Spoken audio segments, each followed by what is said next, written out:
अगर आप heart attack से बचना चाहते हैं, इमरजेंसी ट्रीटमेंट करना चाहते हैं, जैसे अक्सर देहातों में बेचारों के पास ना डिस्प्रिन मौजूद होती है, ना नाइट्रोग्लिसरीन की टैबलेट्स होती हैं, उनके पास कोई इमरजेंसी किट नहीं होती। अगर चेस्ट पे आपको पेन शुरू हो गया, आप समझ रहे हैं कि आपको हार्ट अटैक है और स्वेटिंग शुरू हो गई, शदीद पेन है, तो खुदारा बैठ जाइए। बैठने के बाद आपके अदरक घर घर में होती है, एक अदरक का टुकड़ा ले लीजिए और उसको चबाना शुरू कर दें। चबाएं चबाएं चबाएं कि उसका सारा एक्सट्रैक्ट आपका सबलिंगुअल जो ब्लड के अंदर फ़ौरन ये चला जाता है एक्सट्रैक्ट।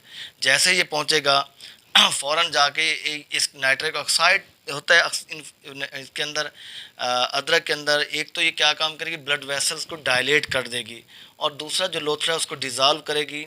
और लोथड़ा जब डिज़ाल्व हो जाएगा तो आप हार्ट अटैक से बच जाएंगे। और क्योंकि जब लोथड़ा आ जाता है तो ब्लड पीछे से ब्लड भी प्रेशर कर रहा होता है, उसको निकालने